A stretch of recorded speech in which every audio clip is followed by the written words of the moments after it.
আসসালামু আলাইকুম ওয়া রাহমাতুল্লাহ। সম্মানিত দর্শক ও শ্রোতা, বিপদ আপনার যত বড়ই হোক, যত কঠিন মুহূর্তই আপনার কাটুক, যত ধরনের বিপদ আপনার মাথার উপরে থাকুক, আকাশ ভেঙেও যদি পড়ে যায়, আপনার যদি মাটির নিচে বিলীন হয়ে যাওয়ার সম্ভাবনাও থেকে যায়, অথবা আপনি এমন বিপদ এর চেয়ে আর বড় বিপদ আপনার হতেই পারে না পৃথিবীতে, তাহলে আল্লাহ সুবহানাহু ওয়া তাআলা আপনার জন্য একটি দোয়া শিখিয়ে দিয়েছেন। পবিত্র কোরআনেও কিন্তু এই দোয়াটার কথা এসেছে। আল্লাহ পাক নিজেই বলেছেন, ফাস্তাজাবনা লাহু ওয়া নাজ্জায়নাহু মিনাল গাম ওয়া কাযালিকা নুনজিল মুমিনিন। ফাস্তাজাবনা লাহু ওয়া নাজ্জায়নাহু মিনাল গাম। আমি তার ডাকে সাড়া দেই। ওয়া নাজ্জায়নাহু মিনাল গাম, তার দুঃখ, দুশ্চিন্তা, বিপদ সবকিছু থেকে তাকে হেফাজত করি। ওয়া কাযালিকা নুনজিল মুমিনিন, এভাবে আমি মুমিনদেরকে আমি সাহায্য সহযোগিতা করে থাকি। সুবহানাল্লাহ। আল্লাহ যেখানে আমাদেরকে শিক্ষা দিয়ে গেছেন, সেখানে আমরা কেন এই সুযোগ বা সুবিধাটা আমরা নেব না? আমরা তো জানি আল্লাহ সুবহানাহু ওয়া তাআলাই বিপদ মুক্তির মালিক এবং তিনি বিপদ থেকে উদ্ধার করেন। সুবহানাল্লাহ, সুবহানাল্লাহ। মুমিন মুসলমান যখন কোনো দুশ্চিন্তায় পড়ে যায়, তখন এই দোয়াটা পড়লে আল্লাহ সুবহানাহু ওয়া তাআলা তার দোয়া কবুল করেন এবং সংকটকে দূর করে দেন। তার দুশ্চিন্তা দূর করেন, তার বিপদ দূর করেন, তার দোয়া কবুল করেন এবং আল্লাহ সুবহানাহু ওয়া তাআলা তার তওবাকে কবুল করান এবং বান্দার বিনয় এবং আল্লাহর উপর ভরসা তার বৃদ্ধি পেয়ে যায়। সুবহানাল্লাহ, সুবহানাল্লাহ। তো এটা কি আমরা জানি, হযরতে ইউনূস আলাইহিস সালাম, আল্লাহ পাক রব্বুল আলামিনের পয়গাম্বর, তিনি যখন সমুদ্রে ঝাঁপ দিলেন, তখন মাছের পেটে তিনি কিন্তু বন্দী হয়ে গেছেন।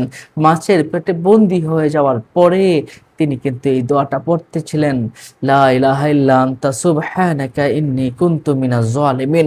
আল্লাহ সুবহানাহু ওয়া তাআলা তাকে উদ্ধার করেছিলেন এই মহা বিপদ থেকে এই দোয়ার কারণে।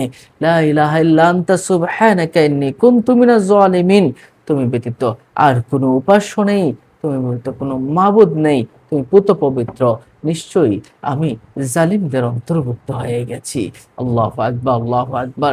তখন আল্লাহ সুবহানাহু ওয়া তাআলা বললেন, শুধু ইউনূস আলাইহিস সালাম নয়, মুমিনদের ভিতরে যারা, ওয়া কাযালিকা নুনজিল মুমিনিন, যারা মুমিনদের ভিতরে যারা বিপদে পড়ে যাবে, তিনিও আল্লাহ পাক রব্বুল আলামিন তাকেও বিপদ থেকে উদ্ধার করবেন। সুবহানাল্লাহ, সুবহানাল্লাহ।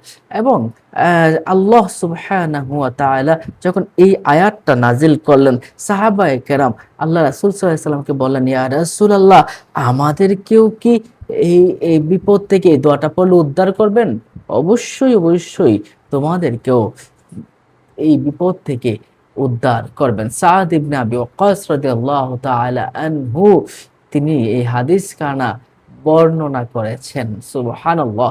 আপনি যে কোনো ধরনের বালা মুসিবতে পড়ে গেছেন, বিপদ আপদে পড়ে গেছেন, দুশ্চিন্তা পেরেশানিতে পড়ে গেছেন, উদ্বেগ উৎকণ্ঠায় পড়ে গেছেন, এমনকি আপনি জর্জরিত হয়ে গেছেন, দুঃখ কষ্টের অনলে পড়ে গেছেন, দেওয়ালে পিঠ ঠেকে গেছে, আল্লাহি আল্লাহ পাক রব্বুল আলামিন আপনাকে এই দোয়ার বদৌলতে আপনাকে আপনাকে হেফাজত করবেনই, বিপদ থেকে উদ্ধার করবেনই।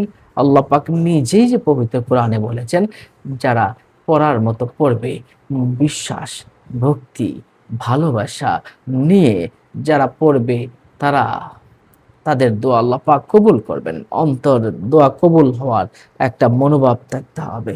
দোয়া করতে হবে আল্লাহর কাছে, তাড়াহুড়া করা যাবে না। হ্যাঁ, দোয়ার মাঝে পবিত্র হয়ে নিতে হবে, অজু করে নিতে হবে। যখন এই বাক্যগুলো পড়বেন, আল্লাহর কথা স্মরণ করবেন, আল্লাহ তুমি তো বিপদ উদ্ধারের মালিক, তখন অবশ্যই, অবশ্যই আল্লাহ সুবহানাহু ওয়া তাআলা আপনার সেই ডাকে কিন্তু সাড়া দিবেনই ইনশাআল্লাহ। তাহলে আসুন আমরা প্রত্যেকেই যখন বিপদে পড়ে যাব, তখন আমরা লা ইলাহা ইল্লা আনতা সুবহানাকা ইন্নী কুনতু মিনাজ জালিমিন, লা ইলাহা ইল্লা আনতা সুবহানাকা ইন্নী কুনতু মিনাজ জালিমিন, লা ইলাহা ইল্লা আনতা সুবহানাকা ইন্নী কুনতু মিনাজ জালিমিন, এই দোয়াটা আমরা প্রত্যেকেই পড়ার চেষ্টা করি। প্রত্যেকেই পড়তে থাকি। আল্লাহ পাক রব্বুল আলামিন আমাদেরকে সেই তৌফিক আমাদেরকে দান করুন, আমিন।